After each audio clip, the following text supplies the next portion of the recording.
Apabila Tuhan sudah berfirman, maka semuanya jadi. Selama ku menyembahmu, ku percaya bahwa mujizat masih terjadi. Selama kau besertaku, ku melihat ada mujizat setiap hari. Shalom, selamat bertemu kembali dalam renungan pagi Jemaat GKI Banjarbaru untuk hari ini, hari Selasa 27 April 2021.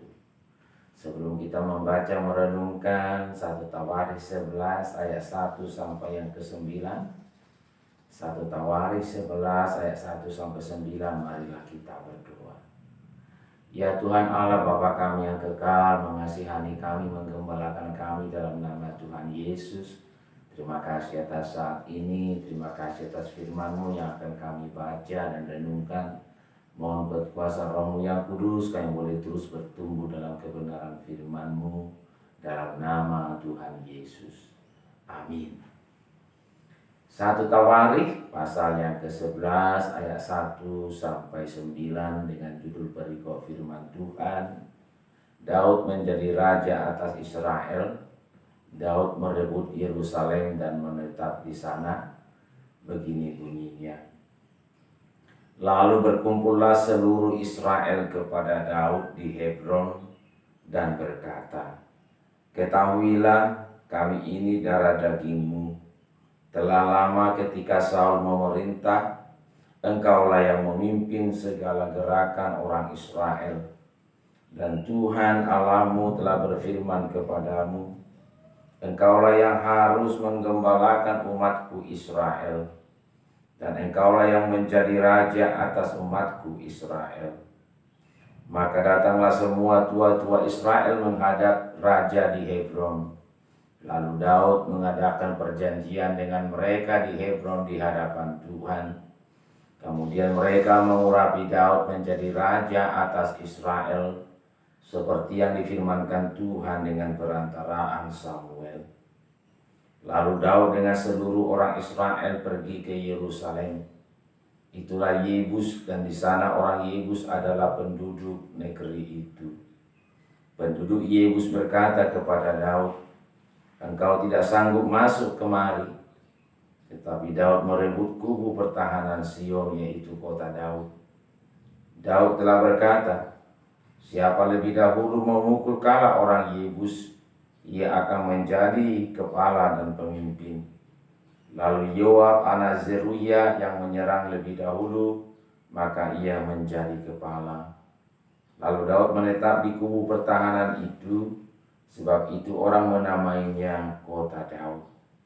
Ia memperkuat kota itu sekelilingnya, mulai dari Milo, bahkan sekelilingnya seluruhnya. Sedang Yoab membangun kembali selebihnya dari kota itu. Lalu makin lama makin besarlah kuasa Daud, sebab Tuhan semesta alam menyertainya. Tuhan Yesus bersabda, yang berbahagia ialah mereka yang mendengarkan firman Allah dan yang memeliharanya. Amin. Shalom. Firman Tuhan hari Minggu yang lalu mengingatkan kita, menghiburkan kita bahwa Yesus adalah gembala yang baik, gembala yang memberikan nyawanya bagi domba-dombanya. Dan kita pun diingatkan bahwa ada gembala yang takut akan bahaya, gembala yang lari ketika menghadapi bahaya, karena gembala itu bukanlah gembala pemilik domba, tapi adalah gembala upahan. Perikop kita tentang Daud seorang gembala dan sekaligus pemimpin raja atas orang Israel. Tuhan sendiri yang mengurapi melalui Samuel, Daud yang ketika itu masih muda, untuk pada saatnya menjadi raja atas Israel. Dan walaupun masih muda, Daud telah memperlihatkan ciri-ciri gembala pemimpin yang bertanggung jawab, ciri-ciri gembala pemimpin yang tidak takut menghadapi bahaya demi kebaikan, demi keamanan, demi keselamatan bangsanya, bangsa Israel. Tentu masih kita ingat kisah Daud dan Goliat. Daud saat itu masih sangat remaja, sangat muda. Goliat seorang tentara yang besar dari Filistin yang menakutkan Saul, yang menakutkan tentara-tentara Israel. Tapi Daud berani, terlebih ketika nama Tuhan Israel dilecehkan, maka di dalam nama Tuhan Israel itulah Yahweh, Daud maju dan akhirnya Goliat mati. Selanjutnya dan seterusnya Daud yang masih muda memimpin pasukan-pasukan Israel dalam rangka melawan segala penyerangan-penyerangan terhadap bangsa Israel. Kualitas kepemimpinan Daud terus teruji. Walaupun dia dibenci oleh Saul, diusir bahkan dikejar untuk dibunuh, Daud tetap memperlihatkan cintanya kepada Israel, cintanya kepada Saul. Dia terus berjuang sedemikian rupa bukan untuk dirinya sendiri, tapi untuk bangsanya, bangsa Israel.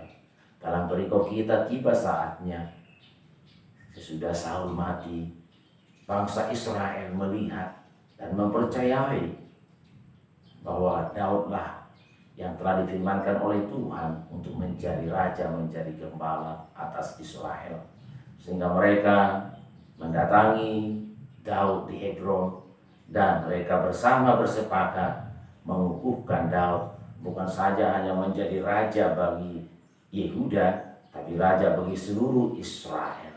Dan ketika dia menjadi raja sebagai seluruh Israel, dia pun tetap memperlihatkan kualitas kepemimpinannya, kualitas penggembalaannya untuk keamanan bangsanya, bangsa Israel. Dan hal yang utama yang dia lakukan sesudah dia menjadi raja atas seluruh Israel adalah merebut kota dan membangun kota perlindungan, kota pertahanan, kota Sion, supaya kiranya mereka aman dari segala serangan-serangan musuh.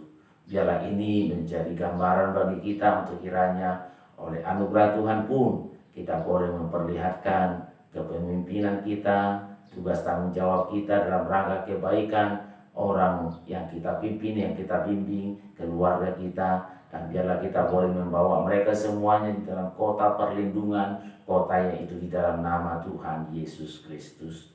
Amin. Mari kita berdoa. Bapa, terima kasih atas kebenaran firman-Mu. Yesus adalah gembala kami yang baik, gembala yang memberikan nyawanya bagi domba-dombanya. Kami boleh bersyukur, menyambut dan mengaminkan kami adalah domba-domba kepunyaan dan digembalakan oleh Tuhan Yesus Kristus. Terima kasih juga atas figur Daud yang boleh menerima kepercayaan dari Tuhan untuk boleh menggembalakan Israel, memimpin Israel. Dan Daud telah memperlihatkan kesungguhannya dan tanggung jawabnya untuk memimpin bangsa Israel, terlebih dalam merebut dan membangun kota pertahanan Yerusalem.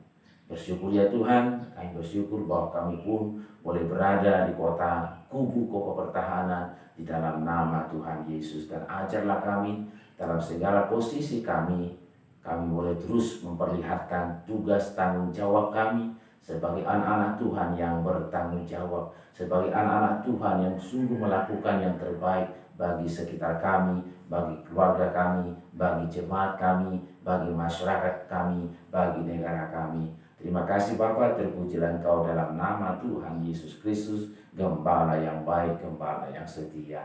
Amin. Terima kasih, sampai bertemu dalam lain kesempatan. Tuhan Yesus memberkati. Shalom.